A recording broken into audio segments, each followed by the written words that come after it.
함께 찬양할 수 있는 기쁨을 허락하여 주심에 감사를 올려드립니다.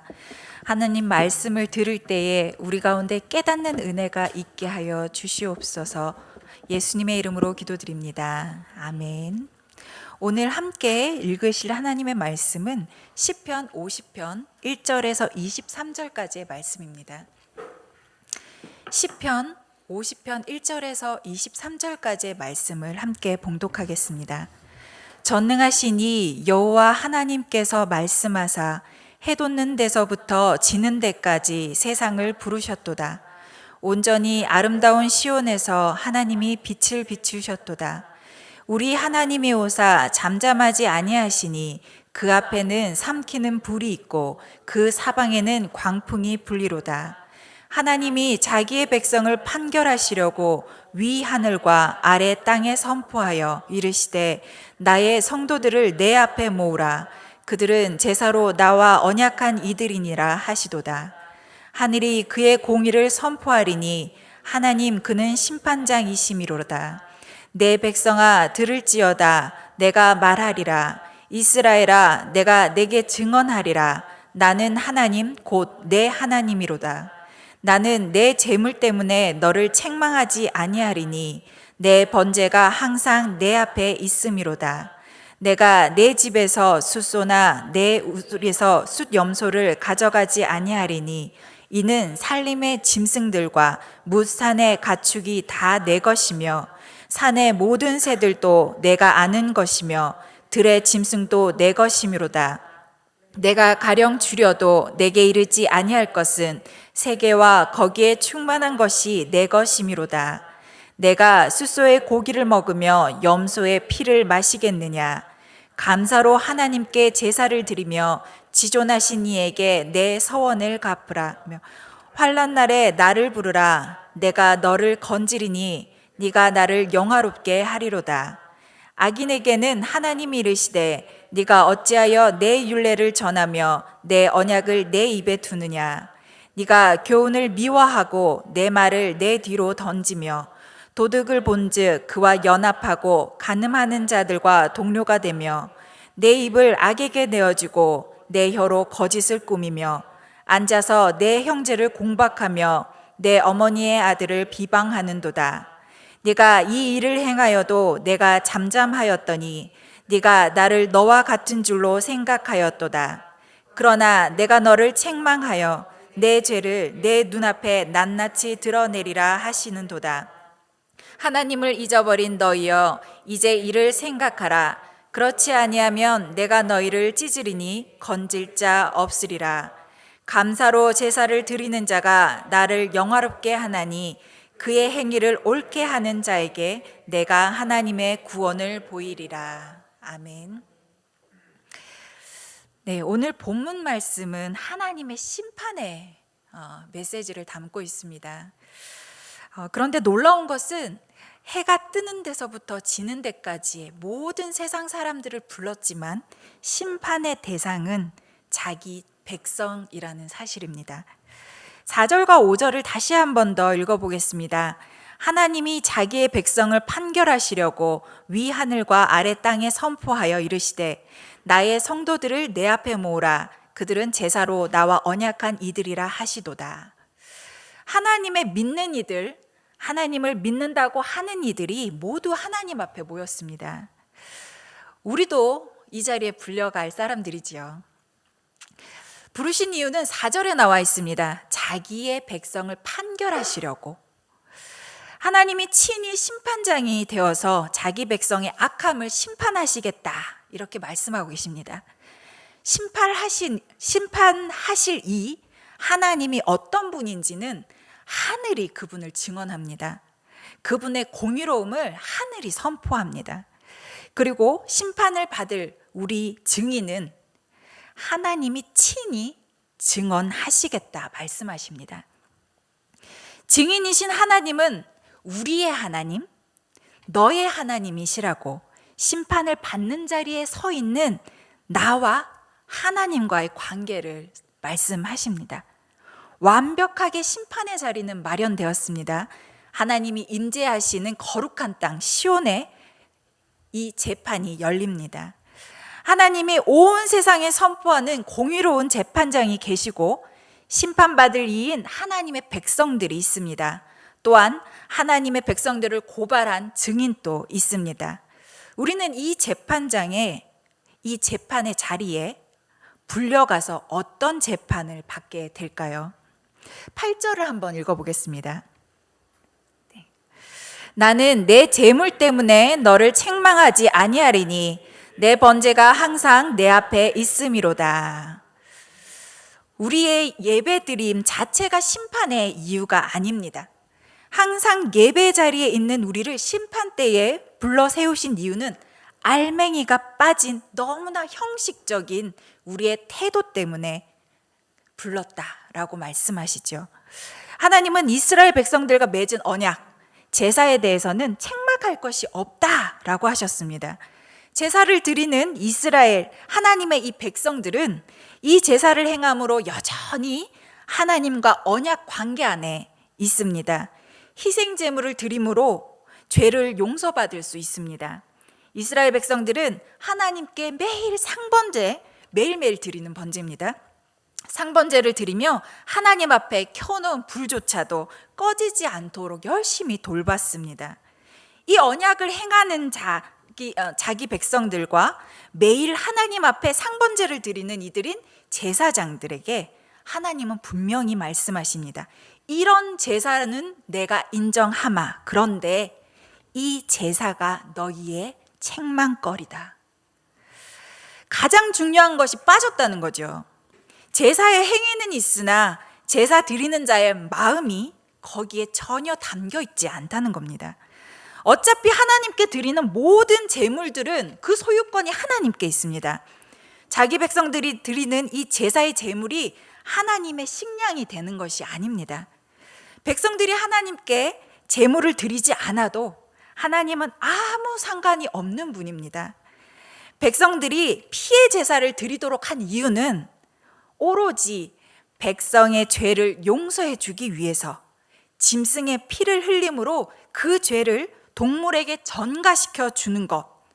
이게 하나님이 자기 백성들에게 하나님께 나올 수 있는 하나의 수단으로, 용서의 수단으로 주신 것이지요. 자기의 피 대신 짐승의 피로 대신 그 죄값을 치러주시는 것에 대해서 백성들은 아무런 감사가 없는 백성의 모습에 하나님은 이 모습에 따지고 계신 겁니다. 하나님께 용서를 받는 것, 하나님의 백성으로 살아갈 수 있는 것에 대해 아무런 감사 없이 하나님 앞에 밥상 차리듯이 제사만 때마다 일마다 행하고 있는 이 백성들에게 하나님은 분노하십니다. 이런 제사는 하나님을 영화롭게 하지 못합니다.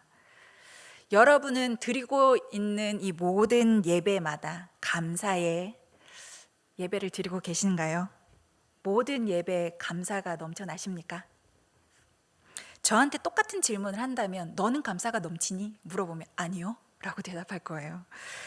예배를 준비하고 예배를 거룩하게 드리기 위해 노력합니다. 한 주간 설교 준비하기 위해서 머리도 바쁘고 손도 바빠요.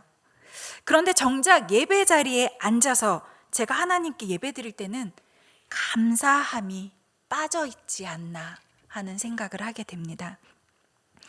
예배 자리에 나와서도 뭐가 그리 눈에 거슬리는지, 참 눈에 거슬리는 게 많아요. 저는 개인적으로 제일 싫어하는 게 제가 앉아있는데 등 뒤에 성경책을 이렇게 대는 거예요. 여기 앞에 사람이 성경책을 이렇게 등에다 대는 거. 저는 그걸 너무 싫어해서 제가 아직도 성화는 덜 됐지만 더 성화되기 전에는 사실 몸을 앞으로 당겼다가 뒤로 팍 누우면 뒤에서 막 우당탕탕 소리가 납니다. 성경책을 떨어뜨린 거죠. 그러니까 대지 마라, 경고죠. 그러고 누가 대고 나면 그때부터 예배는 어디 가고 없습니다. 예배를 드릴 수가 없어요. 집중할 수가 없습니다. 저 같은 분이 계시겠죠. 옆에 앉아있는 성도의 이 성경책 넘기는 소리 자꾸 신경 쓰여서 예배를 드릴 수 없다. 또 엄마를 찾아대는 우리 아이들, 엄마 두들기는 아이들 때문에 신경 쓰여서 예배를 드릴 수 없다. 여러 가지 이유는 만들 수 있습니다. 찬양이 이래서, 설교가 이래서, 공간이 이래서, 사람이 이래서 여러 가지로 감사는커녕 예배도 못 드리겠다 하시는 분들도 많습니다. 저도 그 중에 한 명이죠. 그런데 우리를 완벽한 공간에, 지금 공사 중이지만 좀 있으면 완벽해집니다.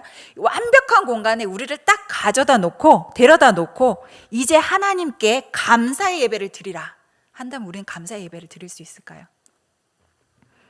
아니요, 우리는 그때도 감사의 예배를 못 드릴 겁니다. 또 다른 이유를 댈 겁니다. 내 마음이 좀 힘들어서, 내가 오는 길에 나를 기분 나쁘게, 기분 상하게 하는 사람을 만나서, 내가 그래서 오늘 하나님이 원하시는 감사 예배를 온전히 드릴 수 없다. 우리는 그럼 언제 온전하게 예배 드리는 날이 올까요? 절대 오지 않습니다. 이런 마음을 가지고는 감사는커녕 예배가 일이 되고 예배 드림이 부담스러워질 수밖에 없습니다. 우리 자녀들만 봐도 어떨까요? 우리 자녀들이 예배 드리러 올 때 오기 싫어하죠. 한 번에 예배 드리러 가자, 오예! 하고 일어나는 아이들은 없습니다. 가야 돼. 가기 싫은데. 여러 가지 핑계를 대죠. 어떻게 설득해도 그 핑계는 정말 10,000가지도 넘게 만들 수 있는 게 우리 아이들입니다. 근데 그 핑계를 싹 다 없애줘요. 그리고 자녀가 하나님께 감사의 예배를 드릴 수 있도록 모든 상황을 만들어줍니다. 그런다고 해서 아이가 이 자리에 앉아서 감사의 예배를 드릴 수 있을까요? 못 드립니다. 자녀들은 그것을 완벽하게 없애서 이 자리에 나를 앉혀놓은 부모님을 원망할 겁니다. 우리의 환경이 바뀐다고 해서 감사가 흘러나오는 것은 절대로 아닙니다. 예배의 환경뿐만 아니라 내 삶의 문제를 전부 해결해 주신다고 해서 감사가 우리에게 흘러나오기는 힘듭니다. 이스라엘 백성은 눈앞에 물이 갈라지고 거기에 길이 나고 걸어갈 수 있는 그걸 눈으로 봤어요. 그리고 광야에서 물이 솟아나고 먹고 자고 입고 하는 거에 모든 것이 다 광야에서 해결이 됐습니다. 근데 그런 기적을 보고도 끊임없이 원망과 불평을 했습니다.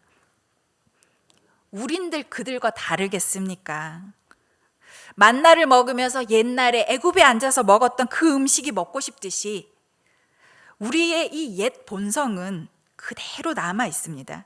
내가 하고 싶은 거, 내가 보고 싶은 거, 내가 듣고 싶은 거, 이거에 더 마음을 쏟게 됩니다. 예전의 습관들, 편안한 것들을 찾게 되지요. 우리의 삶이 바뀐다고, 우리의 삶의 조건을 바꾸어 주신다고 해서 감사를 할 수 있겠습니까? 감사는 우리의 삶의 환경과 전혀 관계가 없습니다. 우리 환경과 조건에 감사가 달려있지 않습니다. 감사는 그 대상이 나에게 어떤 이로움을 끼쳤는가, 상대방에게 저절로 그 이로움을 내가 받았을 때 저절로 생기는 게 감사죠. 기적만 보고 되어지는 일의 결과만 보고 있으면, 잘 되면 좋네, 못 되면 힘들다, 이게 답니다. 감사는 없습니다. 양쪽에 TV가 달려있죠. 지난주에 하나가 달려있었어요. 하나가 더 달렸어요. 어제 기사님이 와서 달아주셨어요. 그런데 기사님한테 저는 분명히 설치비를 드렸습니다. 그런데 딱 오시더니 이 벽은 판을 대야 된대요. 그냥은 안 된대요. 알고 있었습니다. 판을 대야지요. 판 갖다 드릴게요. 나무 많아요. 그랬더니 판을 대야 되기 때문에 설치비 2만 원이 더 필요하대요. 그래서 2만 원을 더 달라 하시는 거예요. 그래서 2만 원을 드렸습니다. 저는 분명히 설치비를 드렸는데 여기 2만 원을 더 요구하시는 겁니다. 그러면 제가 그분들이 갈 때 뭐라고 이야기할까요? 감사합니다 이렇게 이야기할까요? 수고하셨어요 라고 이야기하겠죠. 감사는 내가 받을 게 아닌데, 내가 대가를 지불한 것도 아닌데 나에게 은혜를 공짜로 베풀어주는 그 대상에게 감사합니다 라는 소리를 저절로 하는 겁니다. 하나님은 너희에게 내가 한 일을 봐라, 너희를 구원한 내가 있잖아, 이 제사 제물로 그 대가를 지불하는 게 아니야. 나는 너희가 나를 바로 알아서 내가 한 일을 보고 너희 마음에서 우러나오는 그 감사의 찬송을 받고 싶은 거야. 너희의 마음을 받고 싶어. 이 말씀을 하고 계시지 않을까요? 하나님이 하시는 일을 알고 인정하고 마음으로 받아들일 때 어떠한 환경에 있든지 어떠한 삶의 조건에 있든지 간에 우리는 감사할 수 있습니다. 하나님은 무조건 마음을 내어놓으라고 우리에게 요구하지 않으십니다. 우리에게 하신 일이 있고 우리가 그 일을 알고 그 일이 나에게 일어났음을 인정할 때 마음을 다해서 하나님을 예배하라는 거죠. 믿음이 없이는 그렇게 드리는 예배는 하나님이 원하시는 예배가 아닙니다. 감사가 빠진 예배는 하나님이 기뻐하시지 않습니다. 진짜 하나님을 알 때 그분이 진짜 원하는 것을 드릴 수 있습니다. 우리 16절에서 20절까지의 말씀을 한번 읽어보겠습니다. 악인에게는 하나님이 이르시되 네가 어찌하여 내 율례를 전하며 내 언약을 내 입에 두느냐. 네가 교훈을 미워하고 내 말을 내 뒤로 던지며 도둑을 본즉 그와 연합하고 간음하는 자들과 동료가 되며 내 입을 악에게 내어주고 내 혀로 거짓을 꾸미며 앉아서 내 형제를 공박하며 내 어머니의 아들을 비방하는도다. 지금 읽으신 이 말씀은 하나님이 진짜 극혐하시는 것들입니다. 그런데 하나님의 백성들이 하나님께 희생 제물을 드리고 돌아간 후에 이런 일을 했다는 거예요. 하나님께 예배를 드리고 돌아가서 하나님 없는 듯이, 하나님과 상관없는 듯이 살아간다는 거지요.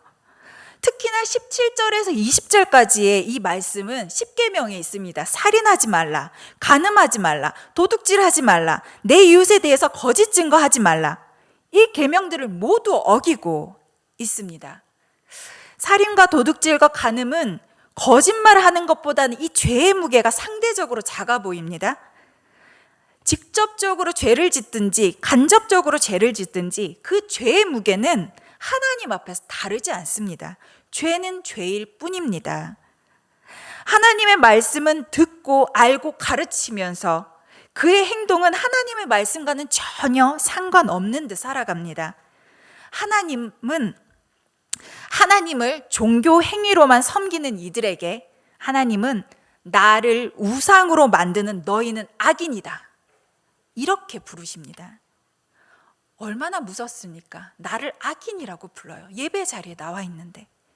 감사가 빠지고 없는 신앙은 그저 종교에 지나지 않습니다. 마치 우상을 섬기듯이 내가 가지고 있는 것을 나누어 주면 내 편을 들어주실 거야, 하나님을 내가 설득할 수 있어 라고 생각하는 이들이 바로 우상 숭배자들입니다. 하나님을 한순간에 우상으로 만드는 이들을 향해서 하나님은 너는 악인이다, 이렇게 칭하십니다. 하나님은 사람에게 손을 벌려야 할 하등의 이유가 없어요. 우리가 바치는 모든 것은 처음부터 하나님의 것이었고, 하나님이 설마 부족하다 하더라도 이 세상의 모든 것이 하나님의 것이기 때문에 우리에게 하나님이 아쉬운 소리를 하실 필요가 없습니다. 이 세상의 주인이시고 이미 모든 것을 창조하신 분이라고, 전능하신 분이라고 앞에서 밝히고 있습니다. 하나님과 거래하려 하는 이들, 남을 속이고 빼앗고 부정함을 눈 감고 지나갔더니 그게 좀 마음에 걸려요. 그래서 마음의 가책을 느껴요. 교회 와서 기도 좀 더 하고 이번에 헌금 좀 더 합니다. 그리고 헌물을 합니다. 용서받을 수 있을 것 같습니까? 이렇게 용서받으려 하는 이들이 악인이라는 겁니다. 교회에 매주 빠지지 않고 헌금 많이 하고 성경을 많이 읽고 교회 봉사 많이 하면 하나님의 마음을 얻을 수 있을 거라는 생각을, 그렇게 생각하는 이들에게 하나님은 경고를 하십니다. 옐로우 카드를 드시는 거죠. 너 경고. 나를 우상 숭배하듯 대하지 마라. 나는 전능한 하나님이다. 교회 이 작은 공간에만 존재하시는 하나님이 아닙니다. 하나님은 만유에 충만하신 분이시며 이 세상을 창조하신 분입니다. 하나님을 교회 안에 가두어서 여기다가 놓고 교회 안에서만 하나님을 만나는 이들이 바로 책망의 대상입니다. 21절에 하나님의 마음을 무시하고 종교 행위만 하는 이들에게 이렇게 경고하고 계십니다. 21절 한번 읽어보겠습니다. 네가 이 일을 행하여도 내가 잠잠하였더니 네가 나를 너와 같은 줄로 생각하였도다. 그러나 내가 너를 책망하여 내 죄를 내 눈앞에 낱낱이 드러내리라 하시는도다. 아멘. 만약에 작은 죄를 저질렀어요. 바로 번개가 떨어지고 하늘에 천둥이 울리고 그런다면 어느 누가 감히 숨어서 죄를 짓겠습니까? 진짜 요만한 죄에 크게 반응하시는 하나님이라면 여기에 죄 지을 사람 아무도 없습니다. 어디 무서워서 죄를 짓겠습니까? 하나님을 우리처럼 생각해서 눈에 안 보이면 가려지는 줄 알고 은밀히 짓는 죄지만 하나님은 다 보고 계시고 알고 계신다라고 말씀하십니다. 지금 당장 제 눈앞에 이 강대상에서 설교하고 있는 이 자리에 하나님이 너 최성희 네가 지은 죄를 내가 지금 하나도 빠짐없이 낱낱이 다 보여줄게 라고 한다면 저는 얼굴 못 듭니다. 나의 죄가 드러나는 게 너무 수치스러워서 저는 눈과 귀를 막을 겁니다.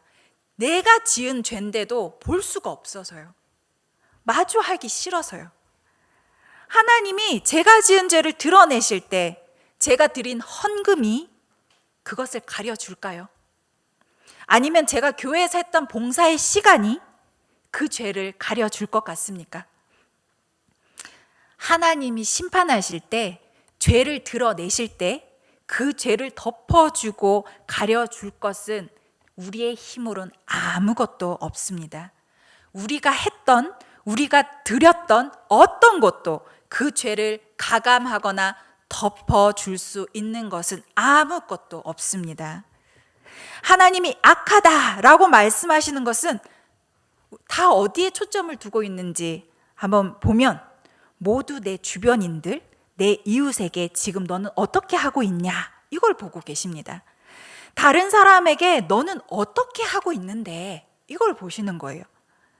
자신을 위해서 희생 제물을 드리고 자신을 위해서 번제를 드리고 이 번제가 끊이지 않게 조심조심 해요. 그런데 이웃을 위한 화목 제물은 어디 있냐는 겁니다. 보이는 사람한테도 제대로 못하는데 보이지 않는 나한테, 보이지 않는 하나님을 어떻게 사랑하고 섬길 수 있겠습니까? 하나님을 똑바로 알고 하나님의 말씀을 내가 들었고 내가 읽었다면 10계명의 이웃에 대한 계명은 무시할 수 없을 겁니다. 17절 말씀에 이렇게 말씀합니다. 네가 교훈을 미워하고 내 말을 내 뒤로 던지며. 하나님께 예배드리고 말씀을 듣고 나가서 사는 그 모양새가 하나님 없는 듯이 하나님을 전혀 의식하지 않고 살아간다면 믿는 자와 안 믿는 자가 차이가 있을까요? 차라리 안 믿고 착하게 사는 사람들이 다른 사람들 눈에는 옳게 보이겠죠. 하나님의 백성이라고 불리는 사람들이 모여 사는 이 이스라엘이라는 이 나라에서 믿지 않고 우상을 섬기는 이들보다 더 악하고 무질서하게 남을 해하고 남을 괴롭히는 일들이 벌어진다면 주변 나라에서 과연 하나님의 존재를 진짜 신이라고 인정할 수 있겠습니까? 자신들이 섬기는 우상과 다를 바 없다라고 여길 수밖에 없지 않을까요?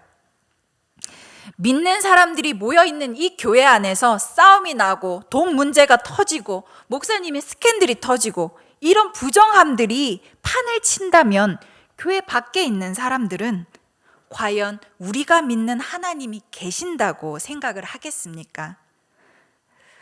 또 마찬가지로 같은 사무실 안에 책상 위에 십자가와 성경책이 꽂혀 있습니다. 세워져 있습니다. 점심시간 되면 짬을 내서 성경도 읽어요. 필사도 합니다. 그런 사람이 있어요. 그런데 승진을 위해선 다른 사람을 이용하고 자신의 편의와 이익만을 쫓아서 제 것만 잘 챙기는 이런 사람들을 보면 누가 하나님이 계신다고 생각하겠습니까? 가정에서도 마찬가지입니다. 저 집에 목사가 산다는데 저 집 앞은 항상 더러워. 눈 왔을 때 한 번을 나와서 쓰는 걸 못 봤어. 저 집은 왜 저렇게 십자가는 앞에다 이렇게 걸려 있는데 항상 큰 소리가 나는 거야. 이웃들이 과연 그 사람의 가정을 보며 하나님이 계신다, 교인의 집이구나 라고 말할 수 있겠습니까? 내가 하고 싶은 대로 다 하고 살고 싶은 건 이 세상의 모든 사람들이 다 원하는 겁니다. 내가 중심이 되고 내 삶의 주인이 나이다 라고 주장하는 사람들, 여기에서 나오는 우리의 본성이 바로 내가 하고 싶은 거 다 할래, 내가 중심이야, 이거예요. 그럼 하나님은 왜 우리가 벗겨내지 못한 이 옛 본성까지 계속 들춰내시고 심판을 해서 잘잘못을 가리고 우리의 죄를 낱낱이 드러내시겠다고 하시는 걸까요? 하나님의 심판은 그 심판 자체에 목적을 두지 않습니다. 하나님의 목적은 나에게 돌아오라입니다. 내 말을 듣고 너의 마음을 찢고 다시 돌아오라. 이게 하나님의 목적입니다. 믿는 자들, 자기 백성들에게 하나님은 돌아오라고 이렇게 시대마다 세대마다 부르고 계십니다. 계속해서 회개할 기회를 주고 계시는 거죠. 우리가 오늘 또 숨을 쉰다는 건, 오늘 또 살아냈다는 건 하나님이 오늘 나에게 회개할 기회를 하루 더 주신 거예요. 내가 오늘 하나님 없는 듯이 살았고 있구나 라고 느껴진다면, 내가 하나님께 돌이켜야지 하는 그 기회를 하루 더 주신 겁니다. 하나님을 의식하고 살아야지, 이렇게 받아들이는 겁니다. 나에게 생명이 아직도 있다는 건, 하나님만 섬기고 하나님만 사랑하라고 이 기회를 계속해서 우리에게 매일매일 주십니다. 저에게는 나이 차이가 좀 나는 사촌 동생이 있습니다. 현충일에 이모가 3만 보를 걸었답니다. 제가 한 달에 걷는 양입니다. 3만 보는. 그런데 3만 보를 하루에 걸었대요. 그것도 오전 중에. 왜냐하면 집에 있으면 아들한테 한마디 할까 봐. 너 왜 아직도 자? 너 왜 일 안 나가? 이런 계속된 잔소리를 해댈까 봐 새벽부터 나와서 걸었대요. 이모는 일을 하니까 현충일 하루는 집에서 쉬고 싶겠지요. 편안하게 누워 있고 싶겠지요. 하지만 이 백수 아들을 볼 때마다 속에서 천불이 나는 걸 어떻게 감출 수가 없어서 집 밖으로 나왔답니다. 그리고 집으로 돌아가서 이 아들이 해놓은 거 보고 칭찬을 한마디 했답니다. 너가 분리수거를 했구나. 이렇게요. 자리를 피하는 거, 그리고 참고 들어가서 아들이 한 거에 요만큼의 칭찬을 더해주는 거, 이거는 우리 이모만의 아들 사랑입니다. 이모의 아들 사랑은 이렇게 참음으로, 인내로 드러나는구나, 3만보의 그 걸음으로 드러나는구나 했습니다. 그런데 제가 오늘 본문 가운데서 나를 향한, 우리를 향한 하나님의 이 참으심, 인내가 보였습니다. 바로 22절입니다. 하나님을 잊어버린 너희여, 이제 이를 생각하라. 그렇지 아니하면 내가 너희를 찢으리니 건질 자 없으리라. 이게 왜 인내로 다가올까요? 심판인데, 찢을 거라는데. 우리는 결국 심판대 앞에 설 날이 옵니다. 예수님이 다시 오실 그때가 되면 우리의 모두는 하나님 앞에 서서 심판을 받게 됩니다. 알곡과 가라지가 가려지는 날이 옵니다. 근데 그때까지 하나님이 잠잠하게 기다리시지 않는 거예요. 이렇게 끊임없이 나 잊지 말고 기억해. 나를 생각하고 내가 너희한테 해준 거 잊지 마. 이렇게 말씀하시는 건 한 명이라도 더 자기 백성이 옳은 길을 가기를 바라기 위해서 아버지의 마음으로 계속해서 잠잠히 심판대 앞에서 서서 기다리시는 게 아니라 끊임없이 시대마다 세대마다 사람들을 보내서 이 메시지를 전하시는 거예요. 옳은 길 가라고. 이게 아버지의 마음입니다. 하나님이 자기 백성을 심판하시는 그날이 이르기 전에 회개하라는 안타까운 마음이 담겨 있어요. 회개의 기회는 영원하지 않습니다. 날마다 우리에게 회개할 기회를 주시는데 그걸 알아차리지 못해서 회개하지 못하는 귀를 막는 자가 되지 않기를 바랍니다. 그런데 이스라엘은 귀를 막았어요. 성경을 좀 많이 찾아볼 텐데요. 이사야 29장 13절을 함께 읽어보겠습니다. 앞에 준비되어 있죠? 네, 주께서 이르시되 이 백성이 입으로는 나를 가까이하며 입술로는 나를 공경하나 그들의 마음은 내게서 멀리 떠났나니 그들이 나를 경외함은 사람의 계명으로 가르침을 받았을 뿐이라. 그보다 100년 앞서서 예레미야가 또 이렇게 이야기합니다. 예레미야 7장 24절에서 26절까지의 말씀입니다.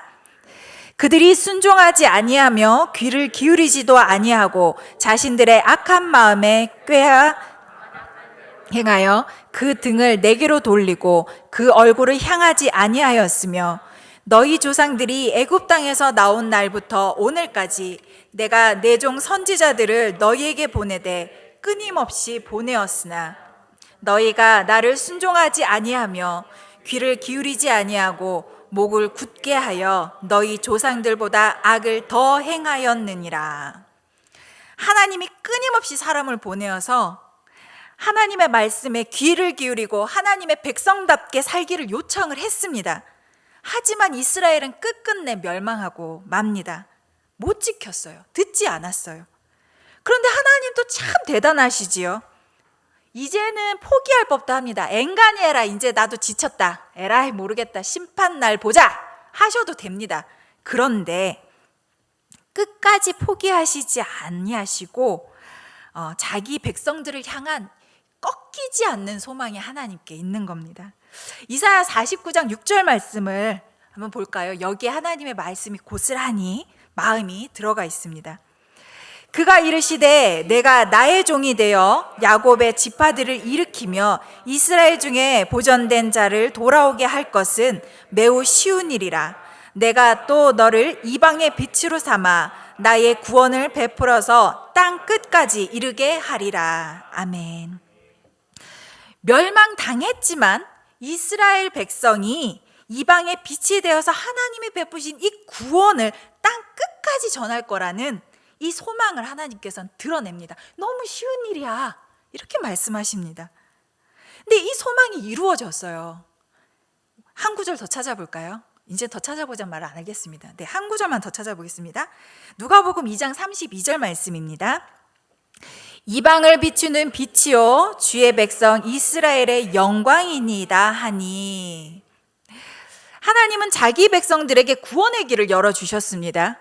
하나님의 궁극적인 목적은 심판이 이르기 전에 이 구원의 길을 걸어가라고 그 방향을 알려주십니다. 그 길이 아니야. 그 길이 나에게 이르는 구원의 길이 아니야. 이 길이 나에게 오는 구원의 길이야 라고 알려주십니다. 그 구원의 길이 누굽니까? 우리 너무 잘 알죠. 누구라고 물었죠. 어디라고 안 물었죠. 누굴까요? 예수 그리스도. 네, 맞습니다. 예수 그리스도를 믿는 믿음으로 하나님을 향하여 걷는 길입니다. 왜 복음이라고 할까요? 예수님을 믿으면 잘 된다 이게 아닙니다. 예수님을 믿으면 산다 이겁니다. 그래서 복음입니다. 유일한 구명줄이신 예수님이 계십니다. 그 구명줄을 드리워 주신 분이 하나님이시라는 사실을 우리는 알아야 합니다. 하나님이 우리를 구원하시기 위해서 자신의 독생자 아들 예수 그리스도를 이 땅에 보내셨다. 이거 누구한테도 물어보면 다 이거 한 문장으로 쫙 이야기할 수 있어요. 구구단 2단 외우듯이. 너무도 교회 다니는 사람들이 믿음이 있다, 성경책 좀 끼고 다녔다 하면 다 한 문장으로 이야기할 수 있습니다. 박혀 있어요. 귀에도 눈에도 머리에도.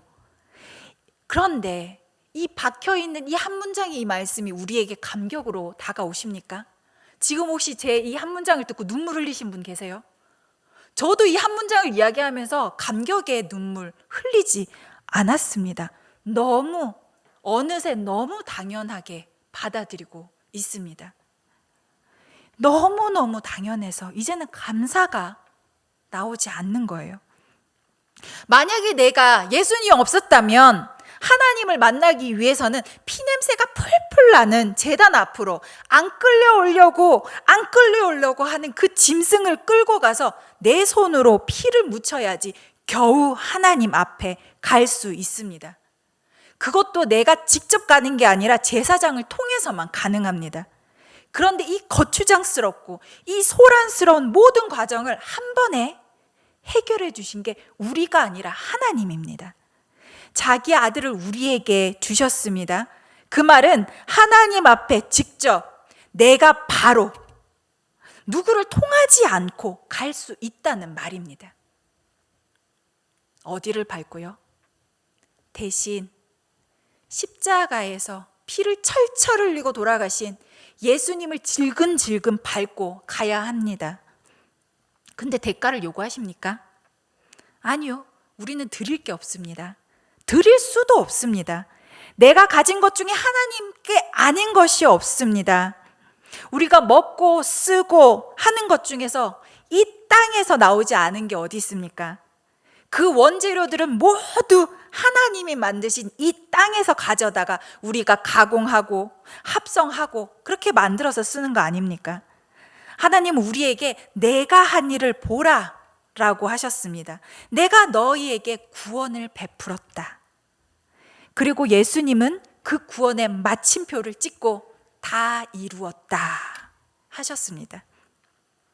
나에게 일어난 일, 구원의 길이 열렸음을 아는 이들이 이 교회에 옵니다. 교회는 구원의 길을 가는 사람들이 모이는 곳입니다. 예수님을 밟고 하나님께로 가는 게 바로 우리입니다. 그럼 내가 감히 신발을 신고 갈 수 있겠습니까? 어디 더러운 발로 밟고 갈 수 있겠습니까?